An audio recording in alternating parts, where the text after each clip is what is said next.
నమస్కారం ETV news కు స్వాగతం. ముందుగా ముఖ్యాంశాలు. విజయవంతంగా సాగుతున్న చంద్రబాబు దావోస్ పర్యటన. 11 సంస్థల ప్రతినిధులతో వరుస భేటీలు.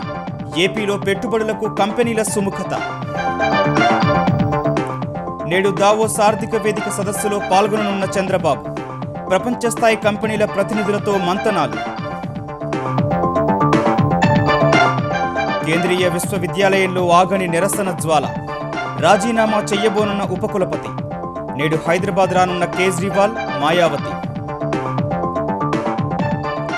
హైదరాబాద్లో స్థిరాస్తి రంగ అభివృద్ధికి తెలంగాణ సర్కారు చర్యలు. టీఎస్ ఐపాస్ తరహాలో భవన నిర్మాణాలకు 15 రోజుల్లో అనుమతులిచ్చే యోచన. నేడు నింగిలోకి వెళ్లనున్న పిఎస్ఎల్వి C-31. స్వదేశీ నావిగేషన్ ఉపగ్రహాన్ని కక్షలోకి ప్రవేశపెట్టనున్న వాహక నౌక. ఆన్లైన్లో టికెట్ల అమ్మకాల అక్రమాలపై రైల్వే శాఖ చర్యలు. 35 సెకండ్ల తర్వాతే బుక్ అయ్యేలా ఐఆర్సీటీసీ సాఫ్ట్వేర్లో మార్పులు.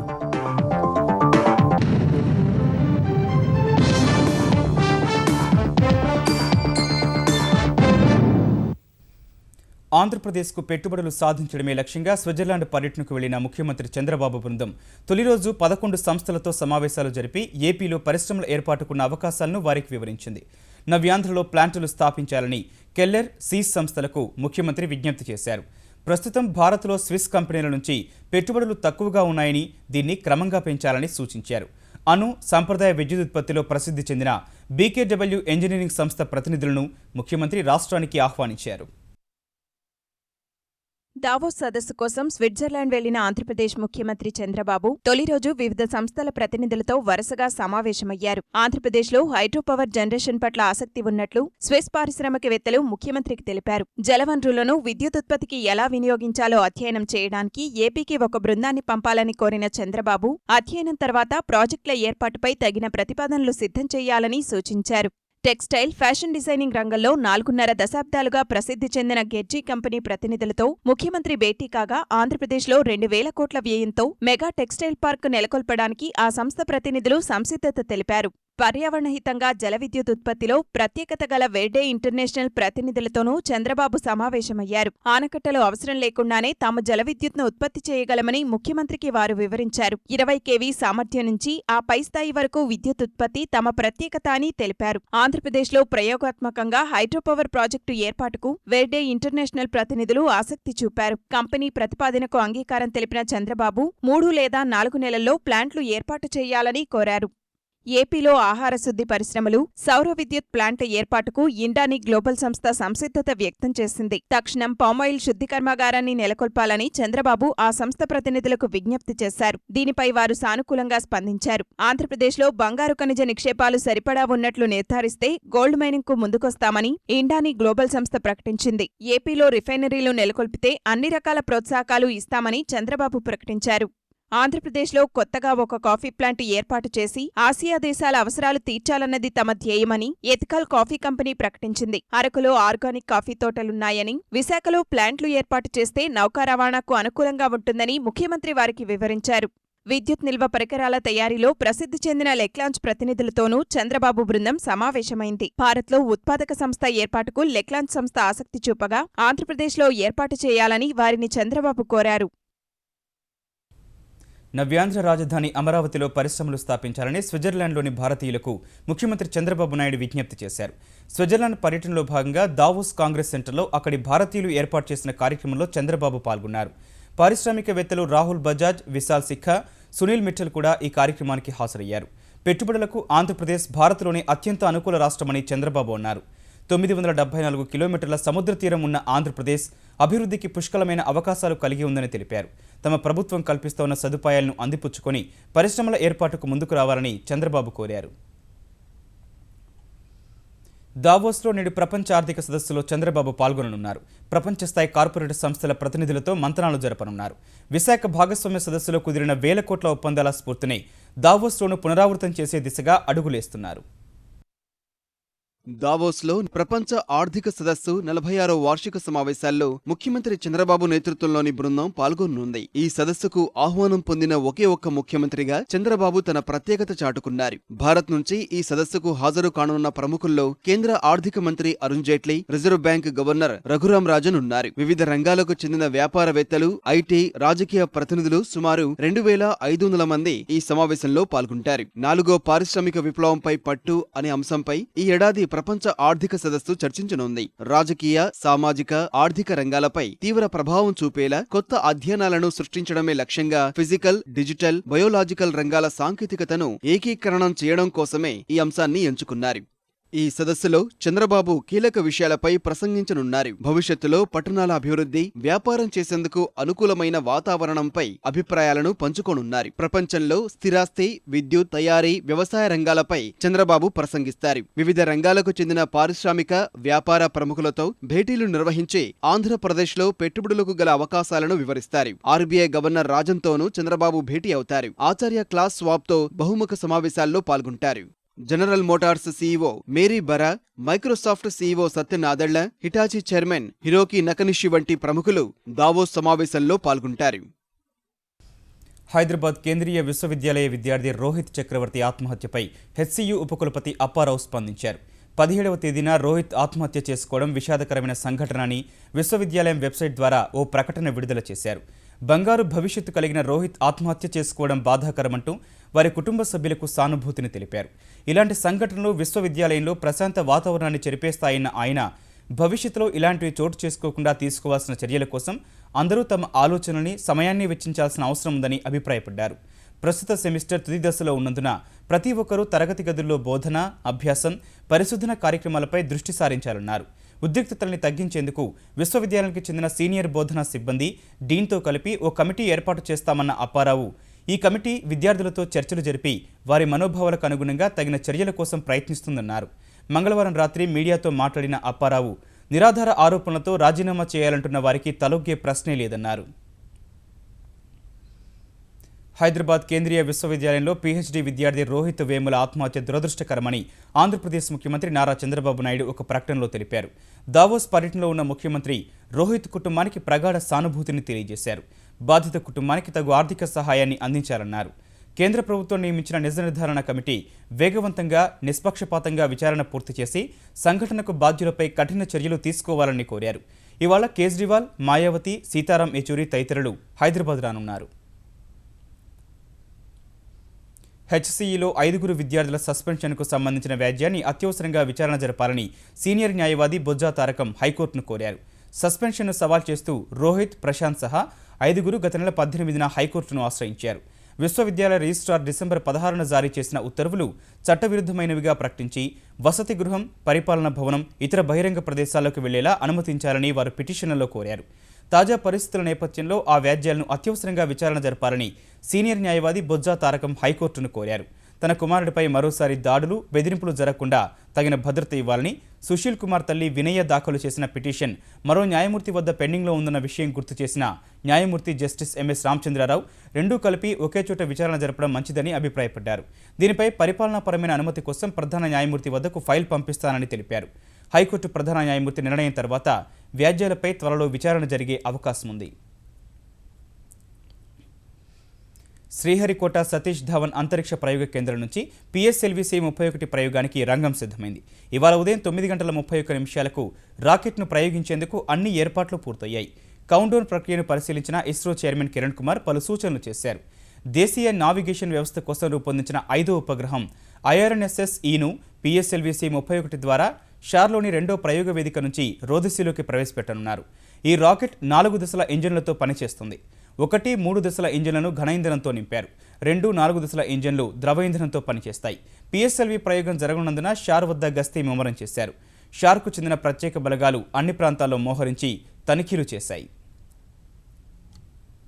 కొత్త భవన నిర్మాణాలకు అనుమతుల విషయంలో ఏర్పడుతున్న అసాధారణ జాప్యాన్ని తొలగించడానికి త్వరలోనే చర్యలు తీసుకోనున్నట్లు తెలంగాణ ఐటీ, పంచాయతీరాజ్ శాఖ మంత్రి కె తారక రామారావు తెలిపారు. స్థిరాస్తి సంస్థల సంఘం హైదరాబాద్లో ఏర్పాటు చేసిన సదస్సుకు ముఖ్య అతిథిగా హాజరైన కేటీఆర్ టీఎస్ ఐపాస్ తరహాలోనే భవన నిర్మాణాలకు 15 రోజుల్లో అనుమతులిచ్చే ఏర్పాటు చేస్తున్నట్లు తెలిపారు. ఏప్రిల్ నుంచి హైదరాబాద్లో స్థిరాస్తి రంగంలో మళ్లీ ఊపు వస్తుందని కేటీఆర్ ధీమా వ్యక్తం చేశారు. హైదరాబాద్లో ట్రాఫిక్ సమస్యను తీర్చేందుకు త్వరలోనే 25,000 కోట్ల రూపాయలతో వ్యూహాత్మక రహదారి అభివృద్ధి ప్రణాళికను అమలు చేయనున్నట్లు కేటీఆర్ వెల్లడించారు. ట్రాఫిక్ సమస్య తీవ్రంగా ఉన్నది. హైదరాబాద్ ట్రాఫిక్ ని డీకంజెస్ట్ చేయడానికి, అదే రకంగా హైదరాబాద్ లో ప్లాన్డ్ గ్రోత్ జరగడానికి చాలా రకాల కార్యక్రమాలు కూడా తీసుకుంటా ఉన్నాం. అందులో ప్రధానంగా స్ట్రాటజిక్ రోడ్ డెవలప్మెంట్ ప్లాన్ అనే ఒక కార్యక్రమం కింద దాదాపు 25,000 కోట్ల రూపాయల ఖర్చుతో జంక్షన్ ఇంప్రూవ్మెంట్స్ హైదరాబాద్ లో 54 ప్రాంతాల్లో తీసుకోబోతా ఉన్నాం. దాంతో పాటు ఈ రోజు పివి నరసింహారావు ఎక్స్ప్రెస్ వే ఏదైతే ఉన్నదో అట్లాంటి ఎక్స్ప్రెస్ వేలు నగరానికి నలువైపులా 11 కొత్త ఎక్స్ప్రెస్ వేలను కూడా, కొత్త స్కైవేస్ ని కూడా 11,000 కోట్ల రూపాయలతో మనం కట్టుకోబోతా ఉన్నాం. హైదరాబాద్ మహానగర పాలక సంస్థ ఎన్నికల్లో నామపత్రాల పరిశీలన పూర్తయినట్లు జీహెచ్ఎంసీ అదనపు కమిషనర్ సురేంద్ర మోహన్ తెలిపారు. 150 డివిజన్లలో 4,039 మంది నామపత్రాలు దాఖలు చేయగా వీటిలో వివిధ కారణాలతో 189 తిరస్కరణకు గురైనట్లు ఆయన తెలిపారు. 2 కంటే ఎక్కువ సంతానం కలిగి ఉండటం, గ్రేటర్ పరిధిలో ఓటు హక్కు లేని కారణాలతో వీటిని తిరస్కరించినట్లు ఆయన తెలిపారు. తిరస్కరణ తర్వాత పోటీలో 3,850 మంది అర్హులైన అభ్యర్థులు నిలిచినట్లు వెల్లడించారు. ఎన్నికల నియమావళిని కఠినంగా అమలు చేస్తున్నామని సురేంద్ర మోహన్ వెల్లడించారు. 4,039 total nominations filed for 150 wards, out of which after the scrutiny 189 rejected. So 3,850 is the total valid nominations.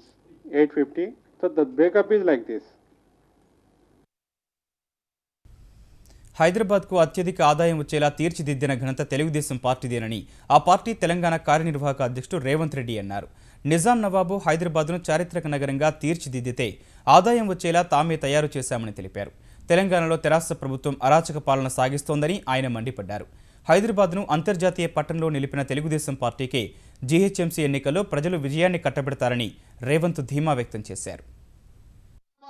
Outer ring road తెచ్చింది మేము, అంతర్జాతీయ ఎయిర్పోర్ట్ ను కట్టింది మేము, హైటెక్ సిటీని తీసుకొచ్చింది మేము, బిల్ గేట్స్ ను, బిల్ క్లింటన్ ను, టోనీ బ్లేయర్ కాడ నుంచి వీళ్ళందరినీ పిలుచుకొచ్చింది మేము. Micro, Infosys, Wipro, what ever companies ఈ రోజు 1,00,000 కోట్ల ఆదాయము ఆంధ్రప్రదేశ్ తెలంగాణ రాష్ట్రంలో ఉంటే 60,000 కోట్ల రూపాయల ఆదాయాన్ని హైదరాబాద్ నుంచి వచ్చే విధంగా ఒక రెవెన్యూ ప్లేస్ గా, చారిత్రాత్మకమైన నగరంగా నిజాం నవాబు నిర్మిస్తే ఆదాయ వనరులు కూర్చే రెవెన్యూ డిస్ట్రిక్ట్ గా తెలుగుదేశం పార్టీ తయారు చేసింది.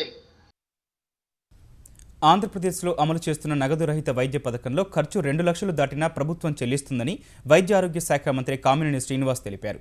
ఏపీ ఎన్జీఓలు, కార్పొరేట్ ఆసుపత్రి ప్రతినిధులతో సమావేశమైన కామినేని నగదు రహిత వైద్యం తీరుతెన్నులపై సమీక్ష జరిపారు. ఆంధ్రప్రదేశ్లోని 13 జిల్లాలలో ఈ నెల 16 నుంచి ఈ పథకం అమలవుతున్నప్పటికీ ఉమ్మడి రాజధాని హైదరాబాద్లో ఎదురవుతున్న తీవ్ర ఇబ్బందులు ఈ సమావేశంలో ప్రధానంగా చర్చకొచ్చాయి.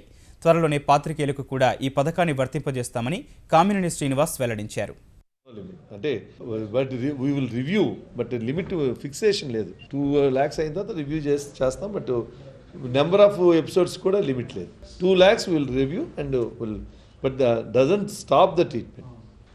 షార్ట్లీ మన జర్నలిస్ట్ కూడా మనది నెంబర్ తక్కువ కాబట్టి వీళ్ళు జర్నలిస్ట్ కూడా తొందరలోనే డెసిషన్ తీసుకుంటారు. ఫిబ్రవరి 1వ తేదీ నుంచి వ్యవసాయ మార్కెట్ కమిటీల ద్వారా సుబాబుల్, జామాయిల్ సర్వీ కొనుగోలు చేస్తామని ఆంధ్రప్రదేశ్ వ్యవసాయ శాఖ మంత్రి ప్రత్తిపాటి పుల్లారావు తెలిపారు. గుంటూరులో రైతు ప్రతినిధుల సమావేశంలో ప్రత్తిపాటి పాల్గొన్నారు. మంత్రులు దేవినేని ఉమామహేశ్వరరావు, రావెల కిషోర్ బాబు కూడా ఈ కార్యక్రమానికి హాజరయ్యారు.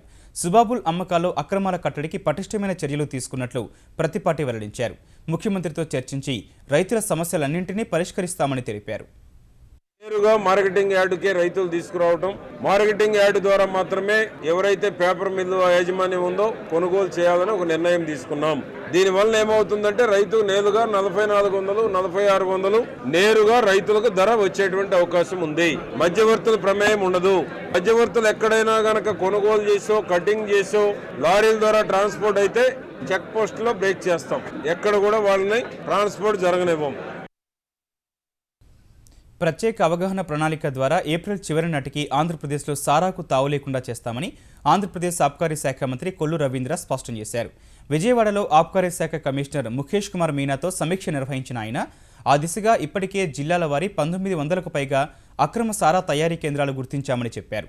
సారాకు వ్యతిరేకంగా ఈ నెలాఖరు నుంచి నవోదయం అనే కార్యక్రమంతో ప్రజలకు అవగాహన కల్పిస్తామని తెలిపారు.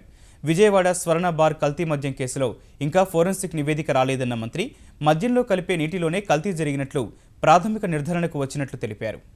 సారారహిత రాష్ట్రంగా చేయటం వల్ల అనేక గ్రామాల్లో కల్తీ మద్యం తాగి అనారోగ్యం పాలవుతా ఉన్నారు. దాని మీద అవగాహన సదస్సులు నిర్వహించుకుని ఎన్జిఓస్ను కూడా ఇన్వాల్వ్ చేయాలి, వాళ్ళకు కూడా బాధ్యత వహించాలని చెప్పడం. ఇక నుంచి మొత్తం పోలీస్ అండ్ రెవెన్యూ అధికారుల యొక్క సహాయాలు కూడా తీసుకుని ఎవరైతే ఇన్వాల్వ్ అయ్యారో వాళ్ళ మీద సీరియస్ యాక్షన్స్ తీసుకుంటూ ముందుకెళ్తాం. సంక్రాంతి పండుగ ఆంధ్రప్రదేశ్ రాష్ట్ర రహదారి రవాణా సంస్థకు భారీగా ఆదాయం తెచ్చిపెట్టింది. ఆదివారం ఒక్కరోజే రికార్డు స్థాయిలో 20,60,00,000 రూపాయల ఆదాయం వచ్చింది. పండుగ రద్దీతో రోజువారీ బస్సుల్లో పెరిగిన ఆదాయానికి తోడు ప్రత్యేక బస్సుల్లో అదనపు ఛార్జీల కారణంగా లాభాల పంట పండింది. సంక్రాంతి సెలవులను దృష్టిలో పెట్టుకుని జనవరి 8వ తేదీ నుంచి 19వ తేదీ వరకు రహదారి రవాణా సంస్థ ప్రత్యేక బస్సులు నడపగా రోజుకు 13 కోట్ల నుంచి 14 కోట్ల రూపాయల ఆదాయం వచ్చింది.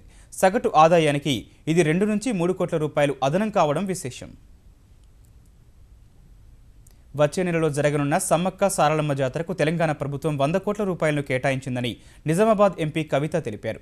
హైదరాబాద్ రవీంద్ర భారతిలో జరిగిన సమ్మక్క సారలమ్మ పురస్కార మహోత్సవంలో పాల్గొన్న కవిత సమ్మక్క సారలమ్మ జాతరకు గతంలో ఏ ప్రభుత్వం కేటాయించినంత మొత్తం తామే ఇస్తున్నామని ఆమె వెల్లడించారు.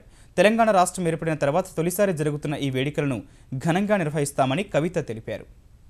ఇవాళ సమ్మక్క సారక్కను తెలంగాణ వచ్చిన తర్వాత 100 కోట్లు అక్షరాల 100 కోట్ల రూపాయలు ఇచ్చి మా ప్రభుత్వం ఘనంగా మరి ఫెస్టివల్ని చేయబోతా ఉన్నది. ఈసారి ఎప్పుడు అట్లా జరగలే, ఎప్పుడు అంత డబ్బులు ఇవ్వలే. ఇచ్చినటువంటి ఆ 100 కోట్లు కూడా మొత్తం కేవలం ఆ చుట్టుముట్టు ఉన్న రోడ్స్ కానీ ఇన్ఫ్రాస్ట్రక్చర్ కానీ అక్కడికి జాతరకు వచ్చేటటువంటి వాళ్ళందరికీ కానీ హెల్ప్ అయ్యే విధంగా చేస్తూ ఉన్నాం. అంతకుముందు కూడా పేరుకి ఇచ్చినా కూడా వీటిని యూటిలైజ్ చేసినటువంటి సందర్భాలు లేవు. వచ్చే నెలలో వరంగల్ జిల్లాలో జరగనున్న మేడారం జాతరకు హైదరాబాద్ నుంచి ప్రత్యేక బస్సులు నడుపుతున్నట్లు టీఎస్ఆర్టీసీ ప్రకటించింది. వచ్చే నెల 13 నుంచి 21 వరకు రోజు 50 బస్సులు చొప్పున నడుపుతున్నట్లు greater Hyderabad zone executive director Nagaraju తెలిపారు. రద్దీని బట్టి అప్పటికప్పుడు మరిన్ని సర్వీసులు ఏర్పాటు చేస్తామని తెలిపారు. బస్సులో 50% అదనపు ఛార్జీలు వసూలు చేయనున్నట్లు గుర్తు చేసిన అధికారులు Mahatma Gandhi bus station, Uppal cross road నుంచి నడపనున్నట్లు వివరించారు.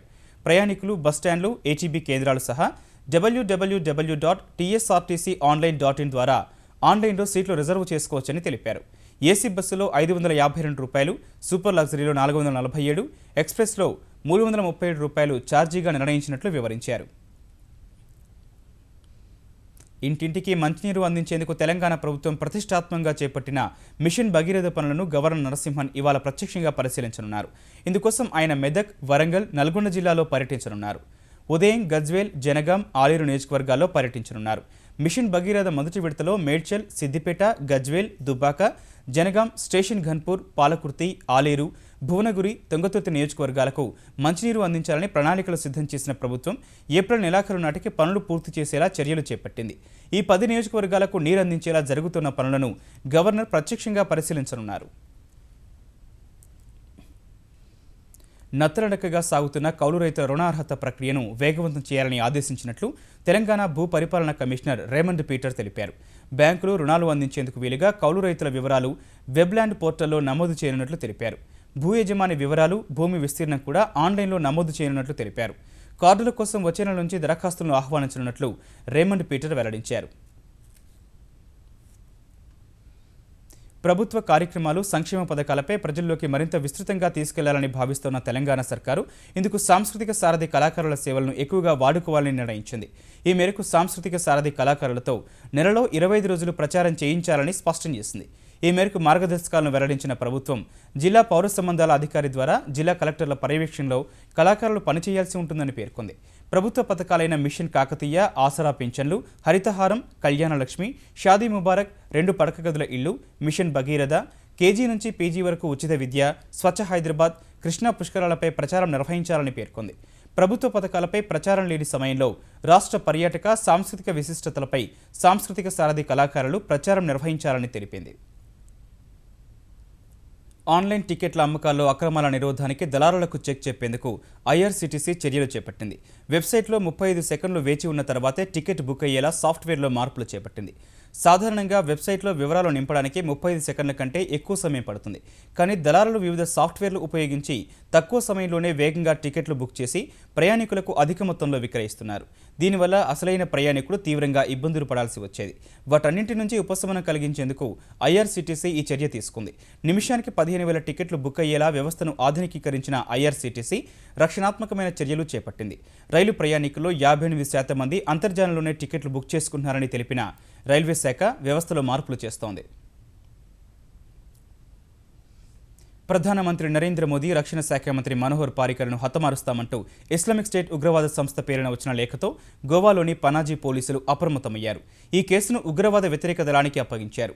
వారం రోజుల క్రితం ఈ లేఖ గోవా సచివాలయానికి వచ్చింది. వెంటనే అప్రమత్తమైన పోలీసులు ఈ ఉత్తరం రాసిన వారిని పట్టుకునేందుకు ప్రయత్నాలు చేశారు. దీనికోసం ప్రత్యేక దళాలు రంగంలోకి దిగాయి. దేశంలో కొన్ని చోట్ల గోవధ నిషేధంపై ఆ లేఖలో ఇస్లామిక్ స్టేట్ ఆగ్రహం వ్యక్తం చేసినట్లు అధికారులు తెలిపారు.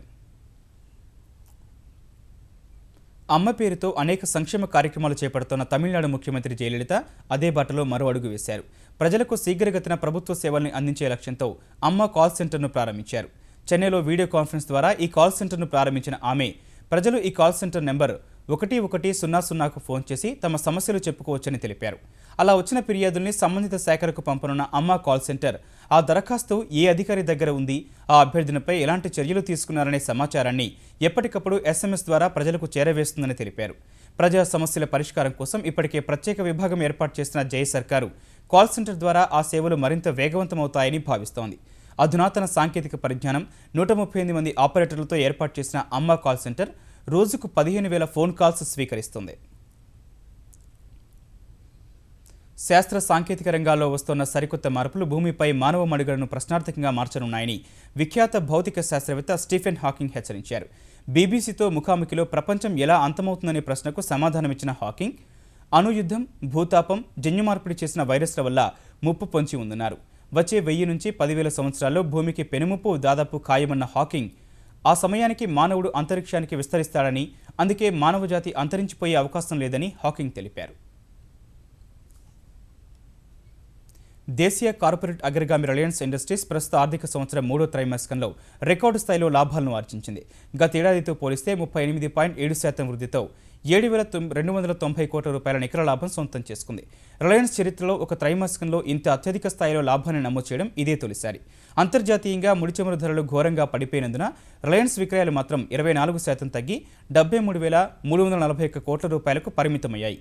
దీనివల్ల అమెరికాలో షేల్ గ్యాస్ వ్యాపారంలో పెట్టుబడులు తగ్గించుకోవాలని రిలయన్స్ నిర్ణయించింది. ఈ ఆర్థిక సంవత్సరం 3వ త్రైమాసికంలో రిలయన్స్ GRM $11.5 ఎగబాకింది. ఇది 7 ఏళ్ల గరిష్ట స్థాయి కావడం గమనార్హం. హిందుస్థాన్ జింక్ లిమిటెడ్ సంస్థలో పెట్టుబడుల ఉపసంహరణపై కేంద్రానికి సుప్రీంకోర్టులో చుక్కు ఎదురైంది. ఈ ప్రక్రియ కొనసాగించరాదని తేల్చి చెప్పింది. విలువైన గనులను కలిగి ఉన్న HZL 29% అమ్మాల్సిన అవసరమేంటని కేంద్రాన్ని ప్రశ్నించిన ప్రధాన న్యాయమూర్తి జస్టిస్ TS ఠాకూర్ నేతృత్వంలోని ధర్మాసనం మిగిలిన వాటాలపై యథాతథ స్థితిని కొనసాగించాలని ఆదేశించింది. ఇప్పటికే కంపెనీని స్వాధీనం చేసుకున్న స్టెరిలైట్ వేదాంత కార్యకలాపాలను ఆపడం లేదన్న కోర్టు హిందుస్థాన్ జింక్ లిమిటెడ్లో మిగిలిన వాటాను మాత్రం విక్రయించరాదని జాతీయ ప్రభుత్వ రంగ సంస్థల అధికారుల సమైక్య తరపున న్యాయవాది ప్రశాంత్ భూషణ్ వేసిన పిటిషన్పై ఈ మేరకు తీర్పు వెలువరించింది. ముఖ్యాంశాలు మరోసారి చూద్దాం. విజయవంతంగా సాగుతున్న చంద్రబాబు దావోస్ పర్యటన, 11 సంస్థల ప్రతినిధులతో వరుస భేటీలు, ఏపీలో పెట్టుబడులకు కంపెనీల సుముఖత. నేడు దావోస్ ఆర్థిక వేదిక సదస్సులో పాల్గొననున్న చంద్రబాబు, ప్రపంచ స్థాయి కంపెనీల ప్రతినిధులతో మంతనాలు. కేంద్రీయ విశ్వవిద్యాలయంలో ఆగని నిరసన జ్వాల, రాజీనామా చెయ్యబోనున్న ఉపకులపతి. నేడు హైదరాబాద్ రానున్న కేజ్రీవాల్, మాయావతి. హైదరాబాద్లో స్థిరాస్తి రంగ అభివృద్ధికి తెలంగాణ సర్కారు చర్యలు, టీఎస్ ఐపాస్ తరహాలో భవన నిర్మాణాలకు 15 రోజుల్లో అనుమతులిచ్చే యోచన. నేడు నింగిలోకి వెళ్లనున్న PSLV-C 31, స్వదేశీ నావిగేషన్ ఉపగ్రహాన్ని కక్షలోకి ప్రవేశపెట్టనున్న వాహక నౌక. ఆన్లైన్లో టికెట్ల అమ్మకాల అక్రమాలపై రైల్వే శాఖ చర్యలు, 35 సెకండ్ల తర్వాతే బుక్ అయ్యేలా IRCTC సాఫ్ట్వేర్లో మార్పులు.